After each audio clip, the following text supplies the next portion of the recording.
پاکستان کے وزیر اعظم ایک طرف ترقی کے دعوے اور دوسری طرف کرپشن کے الزامات۔ کیا میاں محمد شہباز شریف واقعی ایک کامیاب لیڈر ہیں،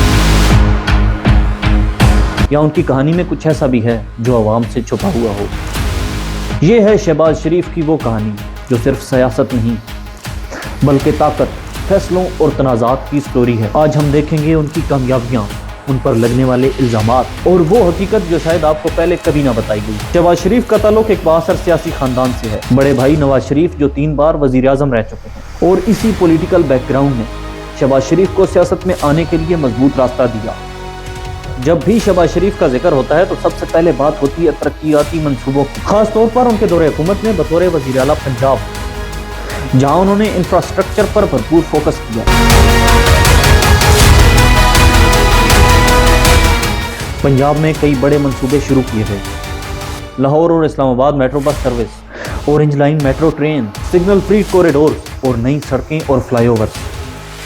ان منصوبوں کا مقصد تھا ٹریفک کے نظام کو بہتر بنانا، شہری زندگی کو آسان بنانا، اور واقعی لاہور جیسے شہر میں ٹریول ٹائم بھی کافی حد تک کم ہو گیا ہے۔ ان تمام منصوبوں میں سب سے زیادہ اٹینشن حاصل کرنے والا پروجیکٹ تھا اورنج لائن میٹرو ٹرین۔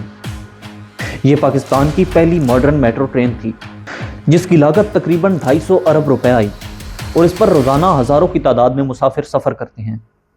لیکن سوال یہ اٹھتا ہے، کیا یہ پروجیکٹ واقعی ورتھ اٹ تھا؟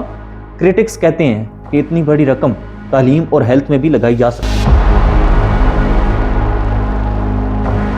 شہباز شریف کی ایک خاص پہچان ہے ان کی سپیڈ۔ انہیں سپیڈی شہباز بھی کہا جاتا ہے۔ پروجیکٹس کو ریکارڈ ٹائم میں مکمل کرنا ان کی لیڈرشپ کا حصہ ہے، سرپرائز وزٹس اور سٹرکٹ ڈیڈ لائن۔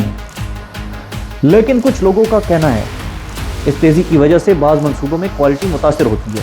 یہ تمام میگا پروجیکٹس سستے نہیں تھے، اربوں روپے کے لونز لیے گئے، حکومت پر فائنینشیل برڈن بڑھا، اور یہی وہ پوائنٹ ہے جہاں ڈیبیٹ شروع ہوتی ہے۔ کیا یہ ترقی سسٹینیبل تھی یا صرف شارٹ ٹرم دکھاوا؟ کریٹکس کا ایک اور بڑا اعتراض یہ ہے کہ جب سڑکوں اور ٹرینوں پر اتنا خرچ کیا گیا تو ایجوکیشن اور ہیلتھ کے ڈپارٹمنٹ کو کیوں بھلا دیا گیا؟ سرکاری اسپتالوں کی حالت اور سرکاری اسکولوں کے مسائل، یہ سوال آج بھی موجود ہیں۔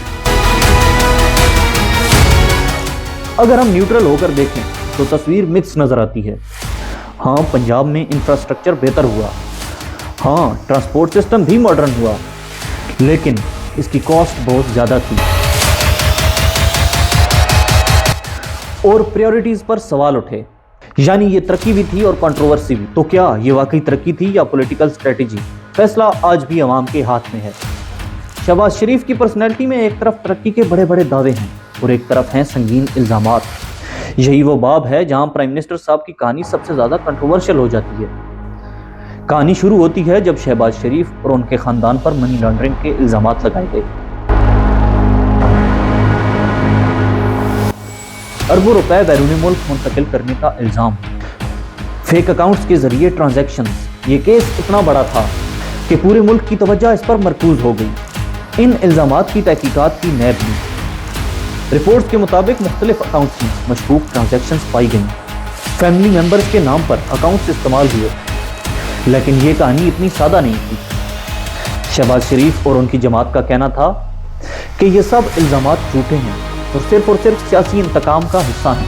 ان کا دعویٰ تھا کہ کوئی بھی کرپشن ثابت نہیں ہوئی۔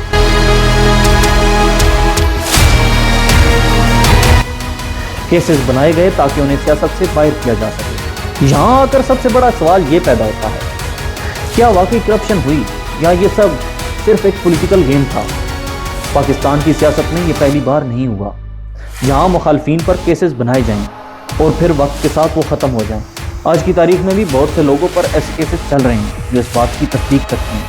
ان کنٹروورسیز کا سب سے بڑا اثر عوام کے اعتماد پر پڑتا ہے۔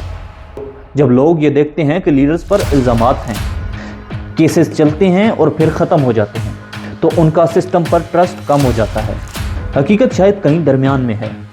کچھ چیزیں واقعی کویسچنیبل ہو سکتی ہیں اور کچھ واقعی پولیٹیکل نیریٹو ہو سکتا ہے، لیکن ایک بات کلیئر ہے، ٹرانسپیرنسی کی کمی یہ سب سے بڑا مسئلہ ہے۔ تو کیا شہباز شریف واقعی قصوروار ہیں یا وہ بھی اسی پولیٹیکل سسٹم کا حصہ ہیں جہاں سچ اور جھوٹ کو الگ کرنا مشکل ہو جاتا ہے؟